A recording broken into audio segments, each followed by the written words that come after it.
good men to do nothing. Sa Tagalog po, ang tanging kailangan para magtagumpay ang kasamaan ay magsawalang kibo at walang gawin ang mabubuting tao. Po, mga kababayan, napanood po ninyo ang video na kung saan ay nagpahayag ng di pagsang-ayon si Pangulong Marcos sa namumuong impeachment laban sa pangalawang Pangulo. Ulitin ko lamang po yun. Sabi niya, tumutukoy po dun sa pagsasagawa ng impeachment. This is not important. This does not make any difference to even one single Filipino life.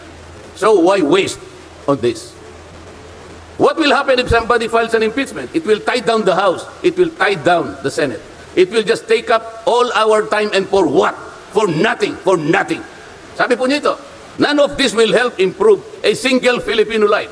As far as I am concerned, it is a storm in a teacup.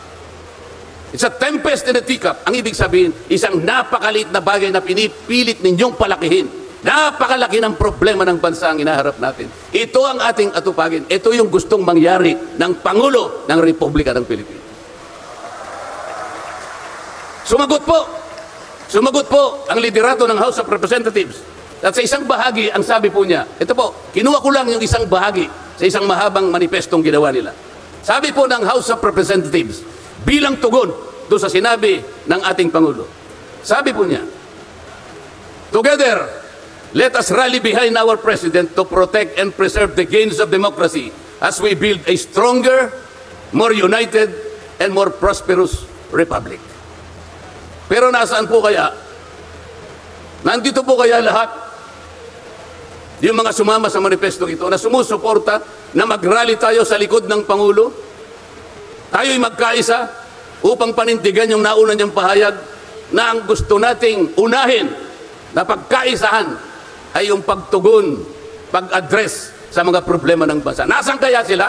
Nandun kaya sila sa likod ng Pangulo o tayo lang lahat? Sa makatuwid tayo pong lahat ngayon na sama-samang nagkakatipon ngayon na hindi ko mabilan kung ilang, baka meron 1 milyon po yata. Tayo pala ngayon ang nagkakatipon sa diwa ng tunay na kapayapaan at pagkakaisa na nagrarally ngayon. Sapagkat tayo lamang ang nasa likod ng Pangulo sa kagustuhan niya na harapin natin ang mga hamon at nagbabantang problema ng ating bansa. Sapagkat, sabi niya, totoo naman, ang impeachment ay hindi makapagbibigay kahit anong butil ng kabutihan sa buhay ng isang Pilipino. Bago po ako magtapos, ay nais ko pong sipiin dito ang butil ng kaalaman na inalaw sa isang 1957 Nobel na ang pamagat ay Atlas Shrugged ni Alice O'Connor, na kilala sa taguring Ayn Rand. Ang sabi po niya, sa English muna po, pasensya na po kayo. When you see that in order to produce, you need to obtain permission from men who produce nothing. When you see that money is flowing from those who deal not in goods but in favors. When you see that men get richer by grab and pull, not by work. And your laws don't protect you against them, but protect them against you. When you see corruption being rewarded and honesty becoming a self-sacrifice, you may know that your society is doomed.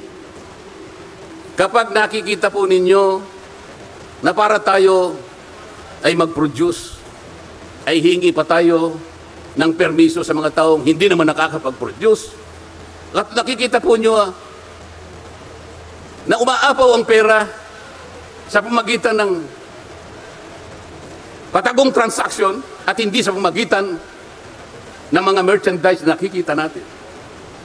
At nakikita ninyo kanya na yung iba ay lalong nagiging mayaman sa pamagitan ng katiwalian at hindi sa pamagitan ng trabaho. At ang mga batas ninyo ay sila pa ang pinoproteksyonan. At ang batas ninyo ay sila pa ang lumalaban sa inyo.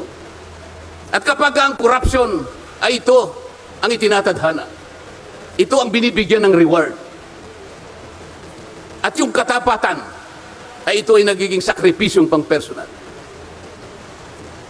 Alam na ninyo na ang inyong lipunan ay nasa kapahamakan.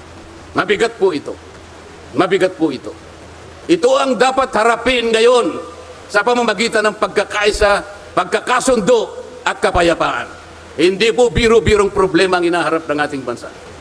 At bago po ako tuluyang magtapos, payagan ninyo kung ulitin ang sentimiento ni Edmund Burke, isang English political philosopher, na sinabi niya, "The only thing necessary for evil to triumph is for good men to do nothing."